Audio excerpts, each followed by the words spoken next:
why could we not apply the bottle return system into e-commerce? Bonjour, and welcome to Mission First, the podcast to get inspired and to learn from successful entrepreneurs who are building a sustainable future for our planet and its people.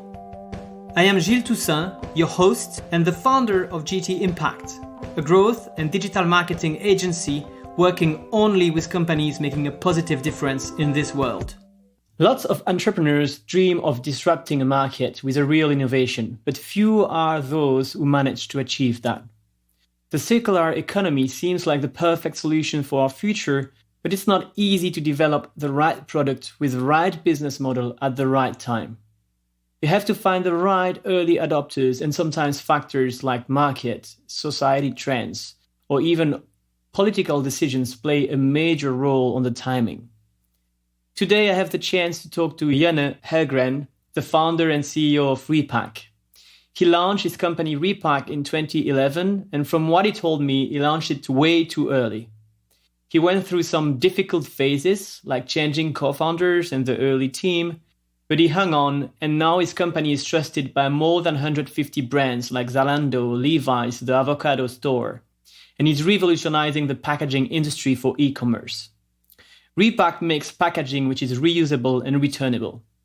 E-commerce companies use the Repack packaging to send their products to consumers, which can return the Repack packaging for free from anywhere in the world just by posting it in a postbox. Then Repack check it, clean it, and then it's ready to be used again. And the best thing, consumers are rewarded for sending the package back, so it's a way for companies to increase their user engagement. Thanks to their solution, companies sending products can save up to 80% of CO2 emission compared to classic packaging. They won more than 14 design and sustainability awards since their launch, so today we are going to talk about how to disrupt the market and end packaging trash.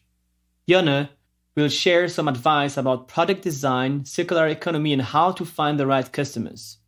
He will also share some tips about shareholder agreement and how to best set the terms between co-founders when you start a company, and what kind of mistakes you should avoid in that case. Can you relate to these topics? Then without further ado, let's start this episode together. One small comment before we dig into this episode. This podcast is like a masterclass with long episodes where we talk in detail about the challenges and learnings of every guest. But if your time is limited and you still want to get advice about growing your business and having a greater positive impact on this planet, I've just created a best-of series with a special format. 10 audio episodes between 3 to 10 minutes, shorter than a coffee break. They are only hands-on advice shared by the guests of this podcast. You can receive these best-of episodes by signing up for my newsletter, in which I also send a text summary of the do's and don'ts shared by each guest after every episode. So if you want to get these condensed and useful tips for and from successful entrepreneurs with a sustainable mission, just go to my website, gtimpact.com, or find the link in the description of this episode and sign up for the newsletter. Jonne, thank you very much for being here today. So you are the founder of Repack. Have I explained it correctly, or do you have to correct me a bit to explain what Repack is doing? Oh, your explanation was very good. I mean, Repack is a simple solution to reduce trash where reusable packaging is simply returned by post to be reused. And this can be done anywhere in the world just by simply folding an empty packaging into letter size and dropping it into a post box. Once returned, users are rewarded for doing so, often with a voucher for their next purchase, and the packaging is reused. Our focus is on fashion and soft goods. So, and market-wise, we are operational in Europe and North America at the moment. Could you tell us a bit that's what you are doing, and what's your specific mission with Repack? What's your purpose?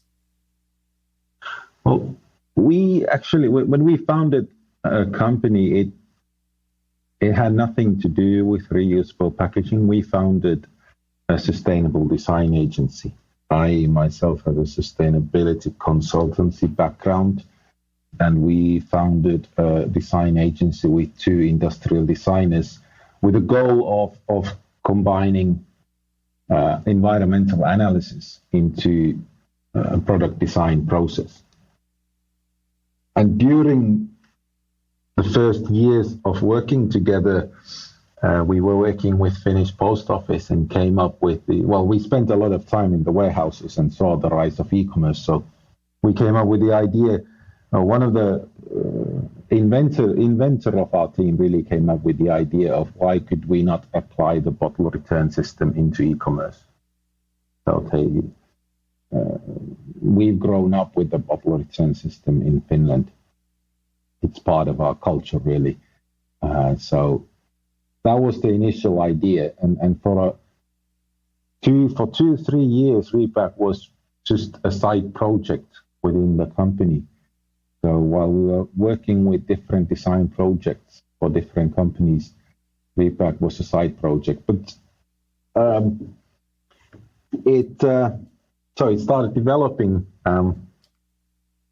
and became more and more appealing and not just as an idea, but actually something that we slowly started putting more and more focus on. So just to also give an idea of how big the company is right now, you told me you have about 15 employees. Yeah, we currently have a team of about 15 people, both in Europe and North America. We started with a team of 3, but only in the past year and a half, we've grown quite significantly with the help of Horizon 2020 funding from the European Union. Got 2 million euros from the EU to develop and scale the service, and that of course helped us to hire new team members to commercialize and develop the solution further. So currently we're working with over 150 brands and retailers in Europe and North America. And last year's revenues were on the region of around 600,000 euros. So while it's still very much in a early growth phase, I'd say. Okay, and before, so you got this grant recently, and between 2011 and this grant, how have you funded the project? Through different grants, couple of angel investors, and through different project development projects that we had. So because we started as a design agency, so we had that both helping us financially, but also it proved to be a bit of a distraction. So we couldn't focus. We were not able to focus on Repack as much as we wanted to because of the kind of the financial constraints, but also mentally. When you're trying to develop kind of a solution that doesn't exist, I think it requires a lot of groundwork and testing and workshopping and testing your ideas, getting feedback, understanding what works, what doesn't. But if there is, like we did, we had it was both helping us because we had projects from different customers that created revenues for us. They had nothing to do with reusable packaging. So we only did those for financial reasons. And for any startup, it's a difficult position to be in where your only focus should be to find and create a new disruptive solution. But if you are not able to focus on that 100%, if you don't have the financial means to provide for the team members, then the development will suffer and slow down for sure. And So that's a very interesting part, because I think lots of entrepreneurs or people who want to start a project or are starting something as a side project, whatever, on the like you on your agency as freelancers, you said it, it was more like a distraction. It was not easy to focus, even if you wanted to focus more on it. Do you remember one, like, key decision or one key adjustment, or what really happens so that at some point you managed to say, okay, now we're going to focus only on Repack? Was there a major event or decision? Yeah, that was in 2016. We got an angel investor and a 250,000 grant.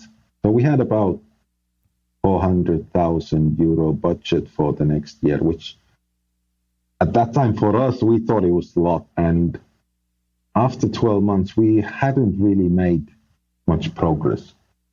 We had a founding team of 3 persons, and my conclusion was that either the founding team needs to readjust the mindset of what we are going to do, or we need new team members.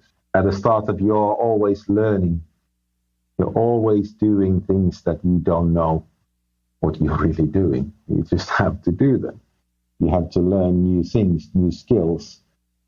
Especially in the early days, you are very much at the deep end without knowing how to swim. That's something you will only discover when you get there, if you are that kind of a person who learns to swim or goes back to the shore. Yeah, or die in the water. So I guess that you're referring to in that part, one of the advice you sent me was, for the entrepreneurs out there, was make sure you have a shareholder agreement in place. So is that what you're referring to at that time? Did you actually change the team, and basically what was the biggest challenge at that time, and how did you overcome it? Yeah, because we didn't set out to found a startup. We founded a design agency. So we didn't have any shareholders agreement. We had talked about it, but because we didn't really have a framework or understanding how to set that up, so we just pushed it back and thought that we will, if a situation arises where somebody is leaving the team or we need to make changes, then we'll come to an agreement. But of course, when you are at that situation when those changes are going to need to be done, then the dynamics have changed quite a bit. So what was the outcome at that time? Like you were 3 who remained? No, from the founding team of 3, I was the only one who remained at Repack full time. I mean, we still work with 2 other founders, but they are more on a consultative role because they have the know-how of the physical demands of reusable packaging. So it'd be stupid not to use them, and they still remain as small, have a small shareholding in the company, but not in the capacity that they had in the early days. So have you created, do you still have are there 2 companies now? There is Repack and there is the previous design agency? Yeah, the design agency is a separate company. We don't have a formal relationship. The Repack doesn't own anything of the design agency as such. But the two other co-founders who are no longer part of the day-to-day operations are still minority shareholders at Repack. So that is the solution that we came up with, where they got to focus on product design as industrial designers, and I, together with the board of directors at Repack, set out to build a more commercially minded team to scale the service.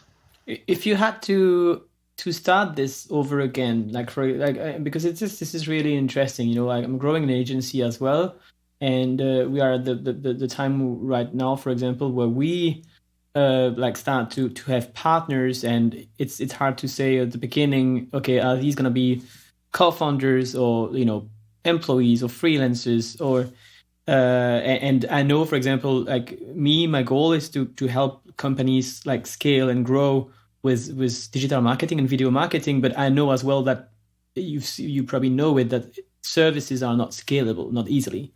So at some point, I really like the future. I think is always to either build a product the way you did, or to like build a more scalable service like trainings or something, online trainings or something like that.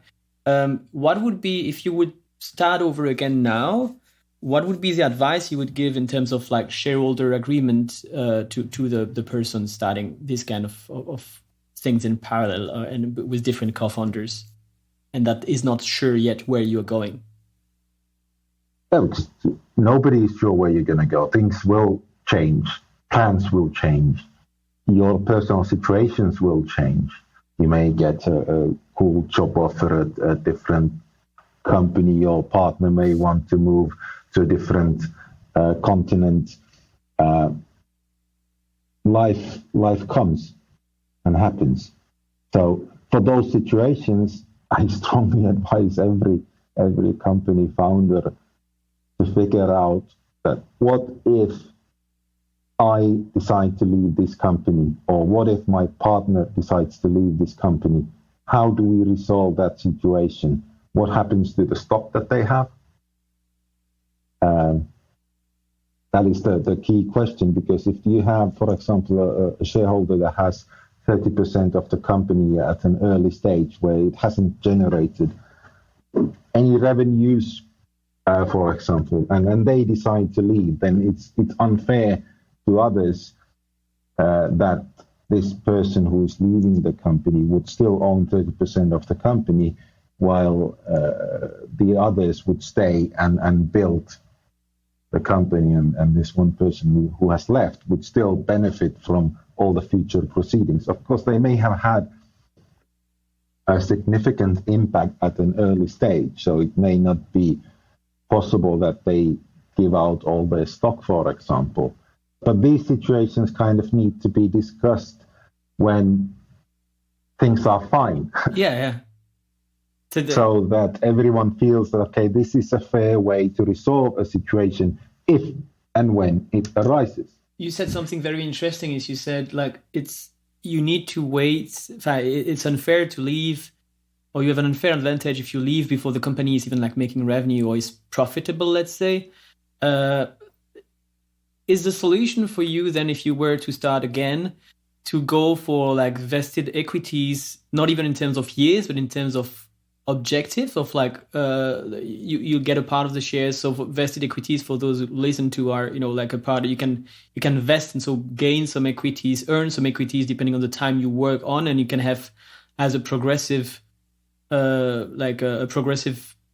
model where you earn it every month or every year, or you can have a cliff where it's after 3 years or 5 years, for example. What is, if you were to start the company now, what do you think would be the best model for you? Well, I think that also depends on the role of the person. So if they are a commercial person, then probably some kind of a revenue target would be sensible, but that revenue target wouldn't make sense for if you had a software developer or a designer. So then that becomes harder to figure out, okay, so what is it based on time, or is it based on a target or some other target? I think this is the kind of discussion that is very difficult to give general advice, because it's dependent on the role and kind of what the company is set out to do. But now there is so much more resources available online that you can look for how and of course expensive lawyers will always advise you, but to kind of have those basic principles written down and agreed between the shareholders, that what if I get sick and I'm unable to participate anymore? Yeah, that's also a case scenario I would not have thought of, but yeah. Yeah. Okay, thank you very much for at least it's good to know that the different options. For example, I never thought about the fact that you could potentially have different objectives for different kind of persons and roles. I knew about we used in my previous startup, we used the time investment and the experience of people combined, and we had and this is how we shared the equities at the beginning. But we didn't make the mistake of not talking about it when it was not fine, so it was good. when 3 out of 6 left the company after a few months. But that's not easy to, as you said, to manage to set goals that are fair for everyone and based on that. But it's good that the options are there, and as you said, now online there's a lot of references. One of the things I wanted to jump into now, because we are still at the talking about the beginning of the company, and the second advice you sent me was don't be too early in the market. It doesn't matter how great your solution is or how dedicated your team is. And you told me a bit more about your advice here. So can you elaborate a bit about that? Yes, usually the first rule of successful startup is that the team is everything. But I would still say that the market is everything, no matter how talented and good your team is. If there is no market, there is nothing. But then also that, in a way, if you are too early, but you're in that situation where you don't need to draw salary, for example, then it's a good time and space to develop the solution and test things that necessarily don't scale. Whereas when the market, and then you're ready when the market arises and appears. But this is, of course, a time that we don't know in advance when that is going to happen. So that brings me to the third advice you sent me when you said, make sure you work with the right customers, not 50% right, but 100%. Can you iterate on that? Looking at our experience, first of all, Finland is a very small market in anything, let alone e-commerce. So for us, finding first customers who were interested in the solution and had enough delivery volume and were developed enough in order to kind of test something new was a big challenge. So we ended up talking to several marketplaces of big corporations who were mildly interested and would be prepared to give us an opportunity to test something out if we gave it for them for free. Okay, so is that the first the first big, let's say, big pilot you had? You basically had to develop the product for free for them, or to offer? No, because we said no to free opportunities because what we are developing is hardware. There are costs associated with it. So if a customer is not committed enough to put any money on the table, then they are probably not the right customer for you. You are not solving a problem for them that is of enough significance if they are not willing to pay for it. So that's the first sign of them not being the right type of customer for you. And also we were looking for peer-to-peer marketplaces. We were talking to them, and where reusable packaging would make a lot of sense, but we had no idea, and we still don't know really how to create a business model in there. So we spent months and months talking to those players because they were big companies with big volumes, but we simply couldn't figure out a business model in there. So we wasted a lot of time talking to wrong type of customers.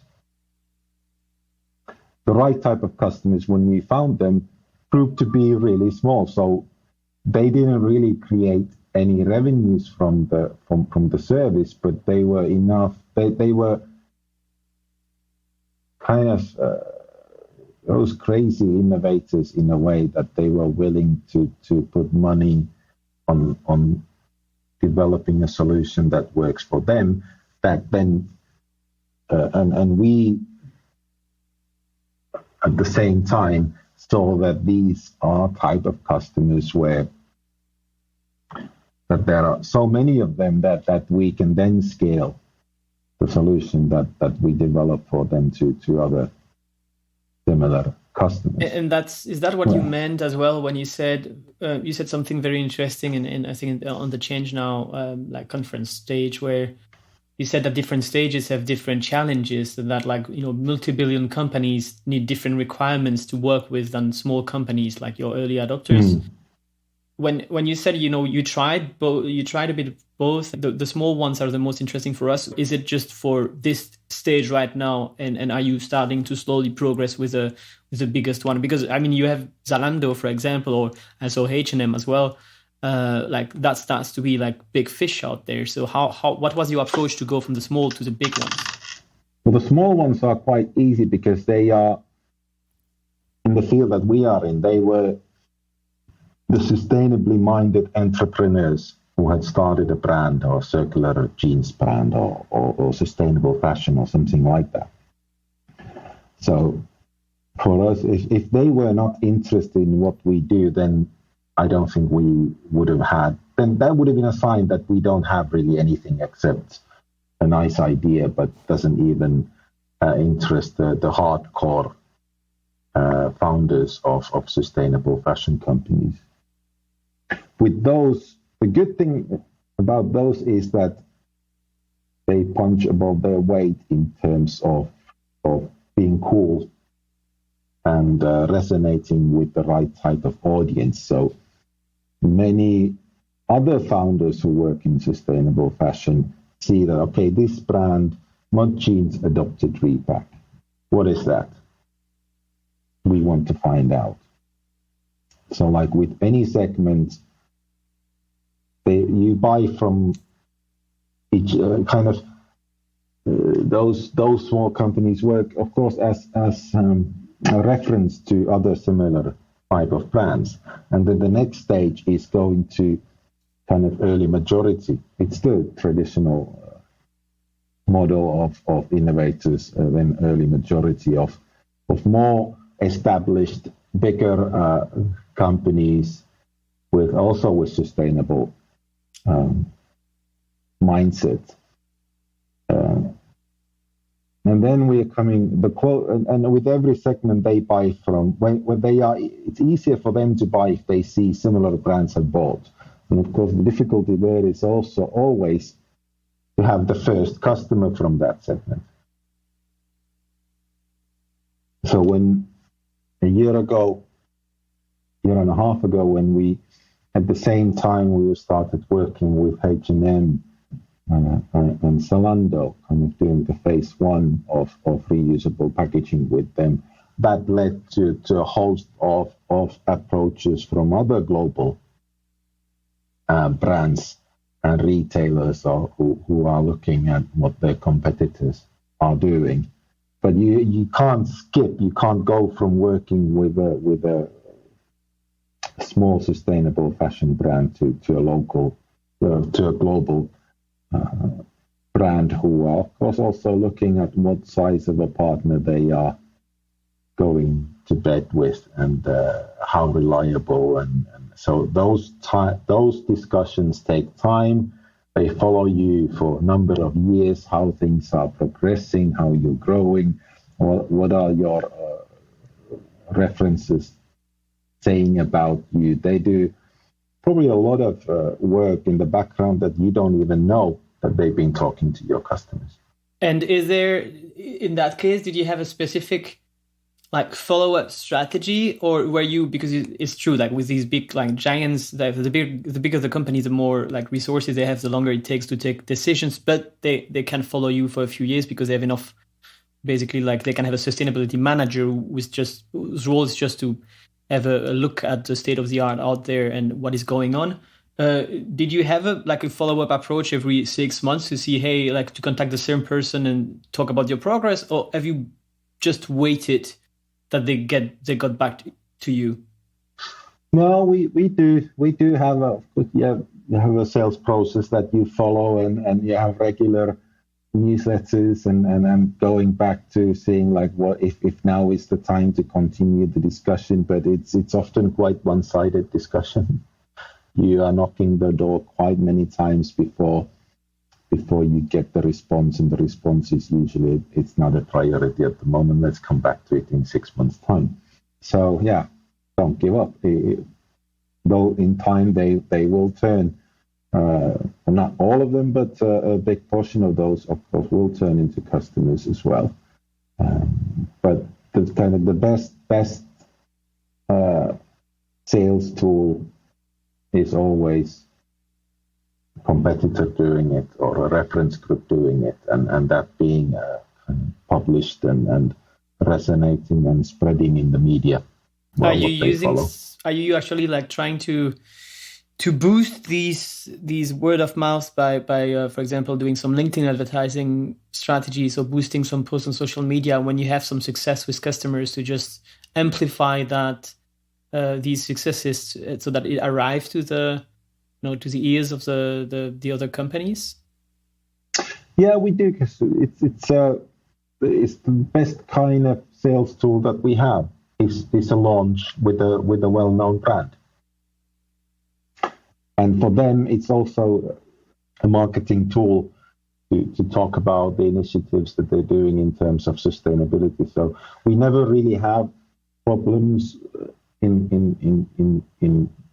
getting the PR out of a launch with a brand. Are you working with a PR agency in that case, or do you do it yourself? We haven't. Well, no, we have not. No. We've talked about it. We thought about we tried some small ones, but have found that it's so expensive. That's the one thing. I haven't found a good fit. Probably will do at some point this year. But also, of course, when you work with the bigger companies, then they have their own marketing and PR departments that put a lot of effort in getting the stories out there, and that's been kind of great help to us, because we see Repack as an enabler, kind of like Intel Inside or Gore-Tex kind of thing, that it's not that Zalando is using Repack, it's Zalando reducing packaging trash with reusable packaging, and Repack enables that. Yeah, and you used a lot, like in that case on your side, the easiest way to, and like the cheapest way to promote it was like you are often on fairs and conferences, basically talking about your successes and Repack, like as the way you're doing it right now. Thank you for all these tips and sharing your experience about that. It's very helpful. One thing I wanted to talk about, and that you mentioned in the advices you gave me, I wanted to talk about the product itself. Like I will share the link, of course, to your website on our webpage, because I think it's very interesting to see how the product look like now. I actually, like when I thought about, I thought about it was just kind of like a mail envelope, but it's kind of like looking more like a small bag actually, and it's also very interesting to see on your website how the design that has evolved from PVC, PP, RPP. It was made in Finland at some point. Now it's made in China, and you won a lot of sustainability and design awards, like the German Sustainability Award in 2020, for example. What's something that intrigues me is how did you decide to go, for example, to made in Finland to made in China? Two reasons: cost and quality. And quality as well. Absolutely. Of all the manufacturing partners we made Repacks in, and when it was Finland, Latvia, Bulgaria, Vietnam, Turkey, I think at some point as well. The best quality and the most competitive price, with also has come from China. we are working on changing that. We're not big fans of what is happening in China, so we'd rather have the manufacturing done somewhere else. But once you build supply chain, it's difficult and slow to change that. Yeah, because Repacks are currently the design, it's handmade product, so all the sewing and that, we don't really have that kind of know-how and skills and workforce, at least in the Nordic countries, doesn't really exist. You mean when you said it's still handmade, and you don't have the knowledge or the know-how to do it, to do it in Finland? Does it mean like in China they are able to do it and do on a more scalable process? Or is it like the way you design the product itself that has to be handmade even in China? Well, it doesn't have to be, but they are used to manufacturing bags and sewing in high quantities and high volumes. They're used to delivering European companies with required quality standards and different kind of and have all the kind of certificates to back up also the environment and the social part of that. So in terms of the quality that we get from there is it's been the best so far. Something you said, I read on LinkedIn, one of your posts, you were saying major breakthroughs and the biggest mistakes are often made after a few drinks. And you shared a very nice, a very funny video about that. I'll share it on the webpage as well. And he said, in case you are wondering, yes, big part of early innovation at Repack happened intoxicated. Some design ideas weren't as good in the morning after all. Can you explain a bit more about that? Yeah, so when we founded the company, like I said, it was about a design agency, and Repack was a side project that we usually spent one evening a week having beers and drawing different stuff on the wall, depending on who is the user, kind of creating user personas, thinking about how the cycle actually works, how the business model, how does the money go around in a model like this. So I remember us sitting around a table and having €3 on the table, and then we were moving it around, one being a consumer, one being a brand, and one being Repack, and seeing how the money actually travels in that system.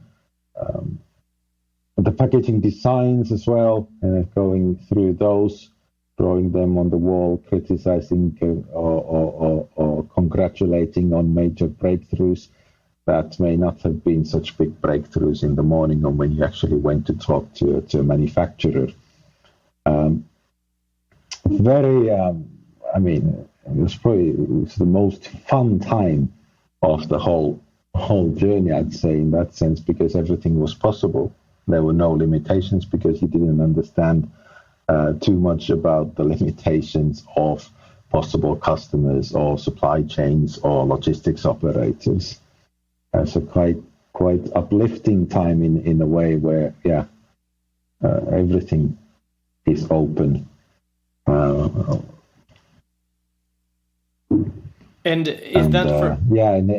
Creating anything new and opening up your mind always helps. Yeah, I agree. As soon as you don't do it the whole time and you don't need it the whole time, then it can help boost your creativity sometimes. One of the advice you sent me was don't worry about the initial unit cost, as your solution will develop and become cheaper as you get better.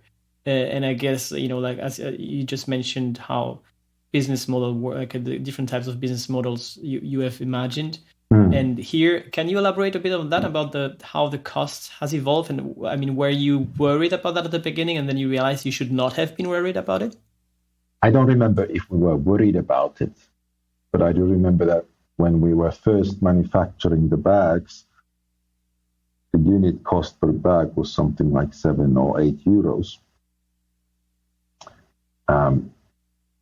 And if the revenue per cycle was 3 or 4, then I think in the beginning we thought, okay, that's fine because we will earn the cost of the manufactured bag during the life cycle of the product.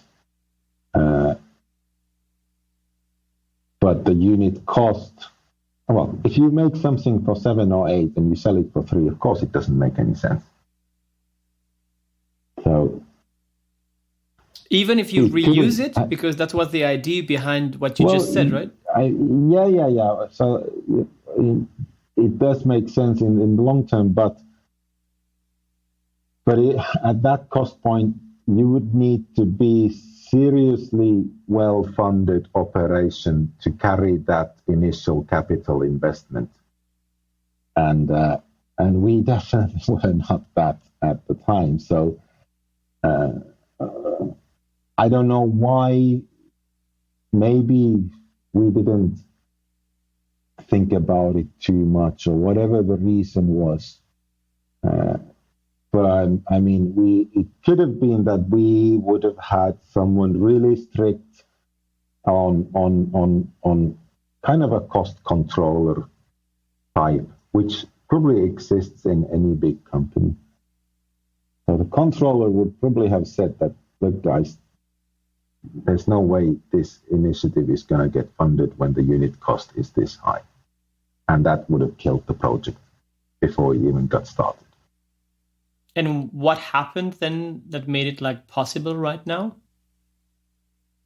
in terms of product and costs? Different design and moving the manufacturing to Asia. So we improved the design based on the initial experiences of our first customers, what works, what doesn't, what is necessary, what is not necessary. And then also kind of finding, when we launched the project, we got visibility, of course, and then people with know-how on sourcing from different countries and suppliers approached us, and we got some help on building the supply chain and finding manufacturers that helped us to also to develop the solution, but make it in a much cheaper price than that was back then. Okay. So again, the references and the visibility of the service helped us to find the right people to help us to the next step. That's also a side effect of like basically talking about your brand, and I'm insisting to so many CEOs sometimes that like that don't promote enough their companies, and like that's so important, and you have so many like side effects of just talking about your companies everywhere. I know it's time consuming, of course.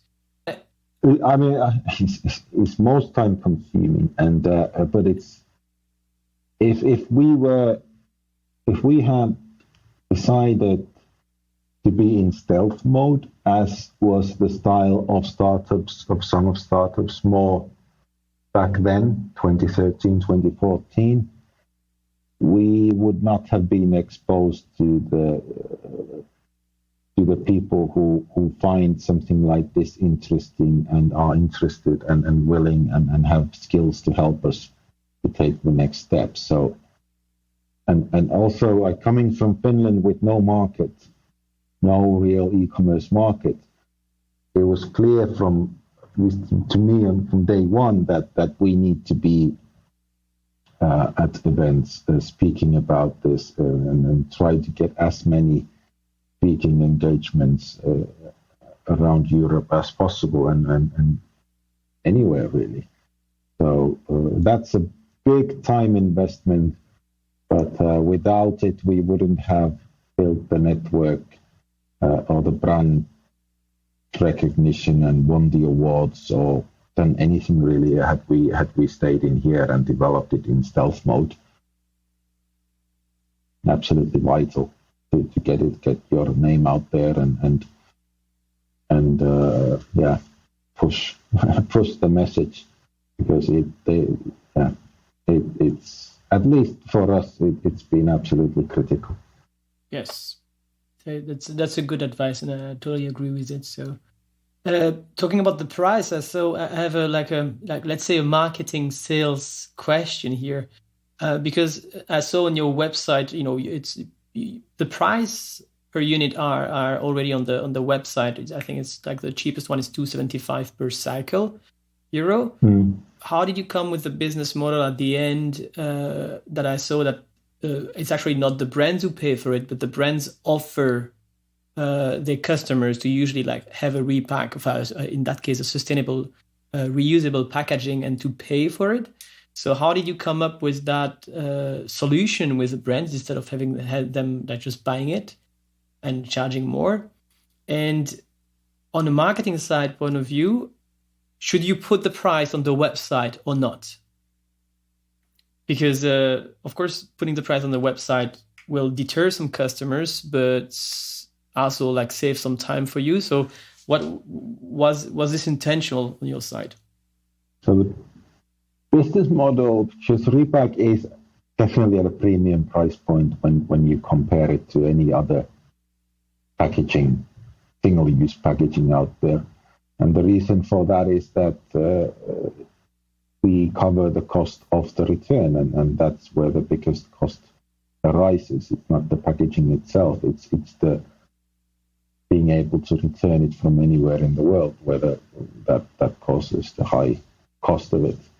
But given that it's around €3, then it was quite clear from early discussions with brands that it's too high price for them to ship all orders in Repack. So together with the first customers, we came up with a solution. Okay, well, let's give your customers the choice to opt in, choose it and pay for it. And that makes it free for the brand. The brand itself doesn't actually pay anything to use Repack. So it was a cost-driven decision, a conclusion maybe, inevitable. And the customers are now willing to pay for it. That's also the good thing, but that's probably changed in the past years. Some are not, and it depends how it's implemented on the website, how many do so. And that is something that we are still learning through every new customer implementation. And then what comes to putting the prices on the website, we only recently put them out there. So for a long time, we haven't had the prices in there. They are still not well presented on the site itself, I feel. But why we're going that way is though that I believe, just need to make things easy. I personally hate going to a website and not seeing the price of a product or service that is available there. So doing that ourselves or not showing the price is annoying me personally, but also that make buying easy. So when you were talking about like logistic as well, and you said you mentioned manufacturing in China, and on your website you're also very clear about the impact of your company, and there is something that you're saying and very, very like out loud also on LinkedIn, that you are not a carbon neutral company in a way that like what on your website people can see the impact of the project, because you've partnered with the Upright project, which is a company that quantifies the net impact of companies. So basically they evaluate what are the positive and negative impact of your company on the environment, society, health, and knowledge. And you have a positive impact, like a bigger positive impact than companies producing single-use packaging. But then you talk about the carbon offsetting in general. When you said, when I read your post here, you said we are not carbon neutral.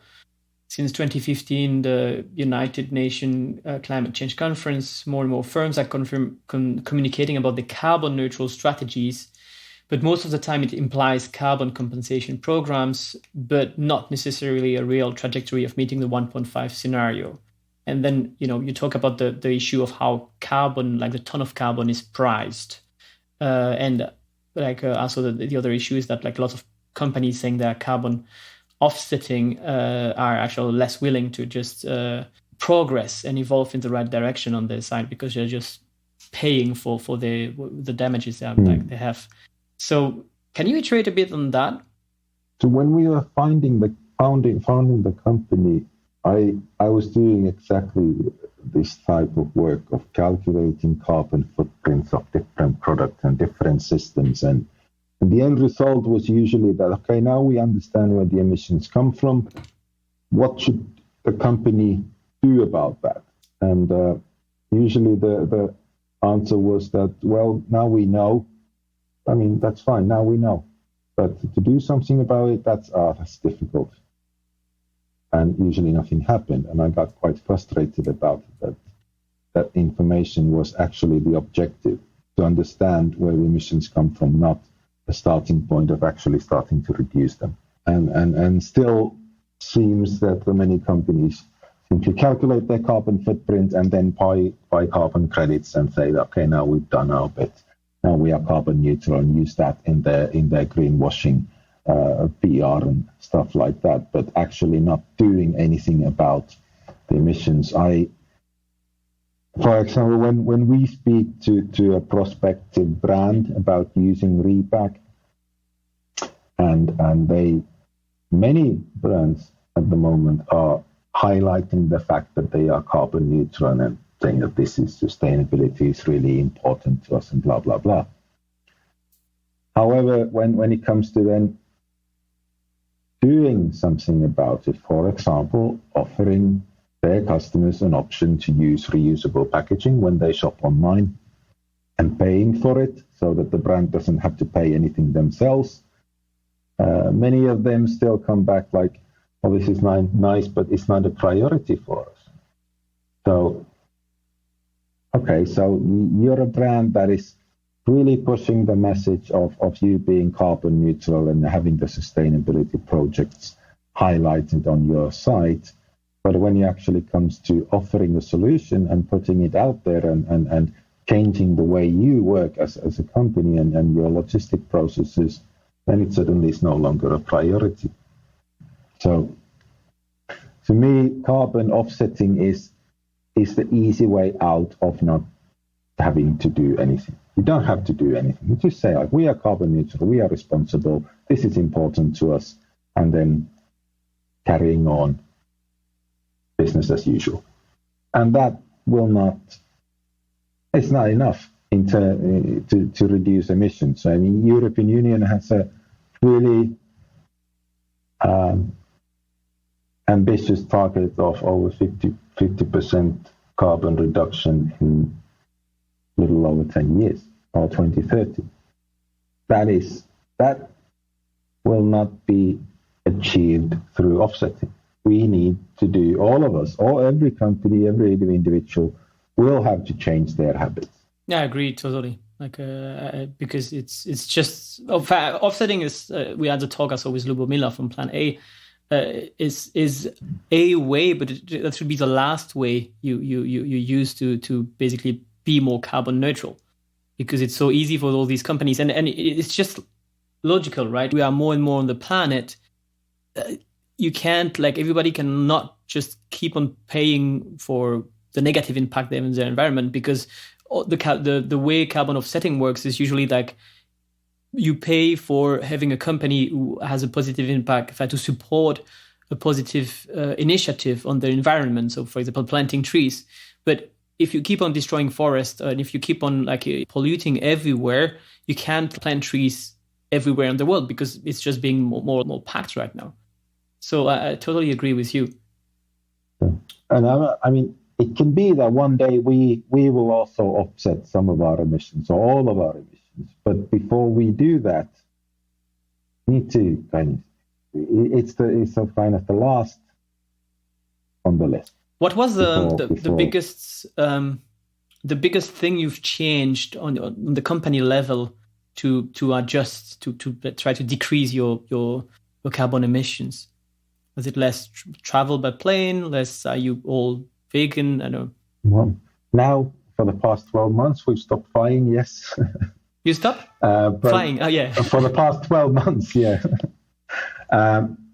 And we see that the impact that our service has on reducing carbon emissions from e-commerce packaging far outweigh the emissions that we have from our own operations. I'm not saying that we shouldn't pay attention to what we do as a company, but we founded Repack because we wanted to kind of also set an example that things can be done differently in a relatively simplistic way. So also to kind of inspire others, okay, well, reusable packaging is possible.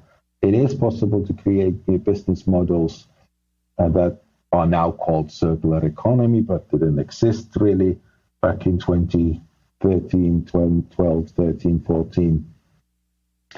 And also to show that actually there is a growing consumer base who want this. And brands who offer the more sustainable, innovative options benefit from doing that because they make their customers happier than those who don't offer any new innovative, sustainable options or whatever. So kind of setting an example was one of the main drivers why we founded the company, and this being a potentially kind of a high volume, scalable operation, then the benefits of and the carbon reductions that our service creates far outweigh what we do as a team of 15 people. I saw on your website that you have an NPS, a Net Promoter Score of 72. And you said within, like, I don't remember the exact number, but it was a bit more than 3,000 customers or clients. These NPS score, do they come from like brands from you, or are they from like the end users, the one who sent the package back? They're from the end users, and that was kind of the most important thing also going back to when we started was that it doesn't really matter what the brand owner says about Repack, whether they like it or whether they hate it. If their customers come back with that sort of figures that 70% of their customers are giving it a score of 9 or 10 out of 10, then you'd be quite a stupid brand not to listen to that customer base and not offer it. In the beginning, for us, that was the sign that, okay, we are getting such a high end user rating that we have really touched something here that has potential to become a bigger thing. What is a touch point where people are actually like sending you back this score? So when you return an empty Repack, you get an automatic email saying thanks for your Repack return. It may include a reward, for example, a voucher for your next purchase, and also comes with a request to give us feedback. Okay, 70% of the users. So like Net Promoter Score is basically like calculated by how many promoters you have for your company. Would answer the question, would you recommend Repack to one of your colleague or your friend? On a scale of 1 to 10, and you 70% of the people said give you a 9 or a 10. So which is for the people who are not used to it, super high. When I talk about, for example, you can compare the NPS score of different industries, and I've had a look yesterday, and the highest average one is 71, and it's for education and trainings. And if you take, for example, logistic and transportation, the average is 29. So having an NPS of like 72 on your case is super high, and this is why sometimes I work also with Retrace as a client, and talking to try to do the same thing that help trace the supply chain in a more like a sustainable and transparent way to show like companies who want to be really sustainable that they are sustainable and fair to their like employees, and it's kind of like crazy to see that you have to insist on the fact that people really liked and really care about it. And here, actually, you are putting a number on that. And that's what I find fantastic, that like knowing that the people are so enthusiastic about it once they try it. Yeah. Sure, and especially in the beginning, it's more important for any new service developer to find a group of 100 who absolutely love it than a group of 10,000 who kind of don't really have an opinion about it. It's okay. That brings me to the basically the last questions I wanted to ask you, that I ask all my guests. What is the best advice you've been given as an entrepreneur? Don't listen to advice. Don't listen to advice. Yeah. I don't know. Especially in the beginning, we were looking for people who know this, but didn't take too long to realize that actually no one does. We were doing something that hadn't been done before. I think one of the good advice is that always thank for the advice that you get, no matter how good or bad it is, because for that person sharing the advice, it's they sincerely want to help you. And if you've heard the same advice 1,000 times, it's the first time they say it. So always thank the person giving you advice, no matter how useful or useless it is. Then I'm thanking you right now then for all the advice you already shared today. Which book would you recommend entrepreneurs like you to read, or which book have you like read recently that you really liked? Quite a few, of course. Jim Collins and Good to Great, for example. But then Hard Things About Hard Things. That's quite good. Hard Things About Hard Things. Yeah, I was advised to read it by a similar podcast like this. And I read it, and it was quite interesting because it talks about those things that usually only a startup founders come across.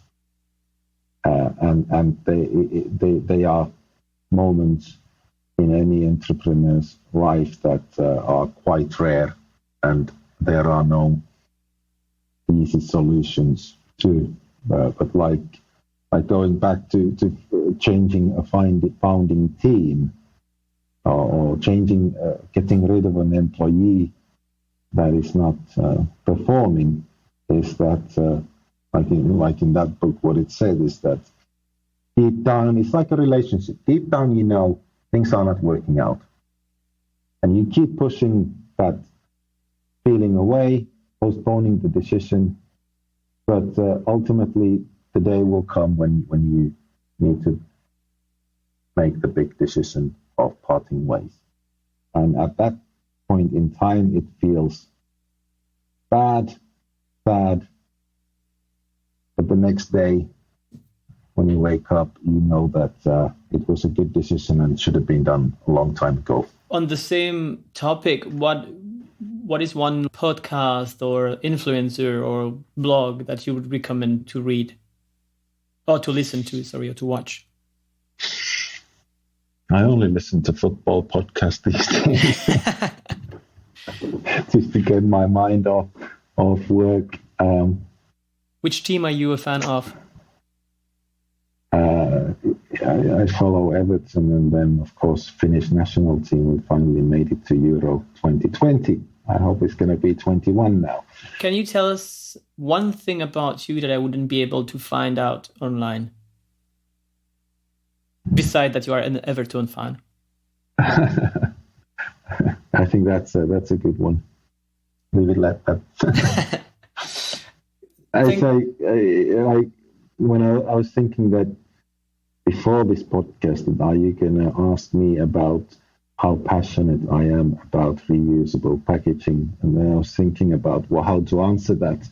And I would say that I'm not passionate about reusable packaging. If I was as passionate about the work that I do as I'm about football, then I think I would have had a mental breakdown like years ago. So I've had to work is to have a professional attitude towards work, it's something that's intellectually interesting and stimulating, and you need to do the best you can every day.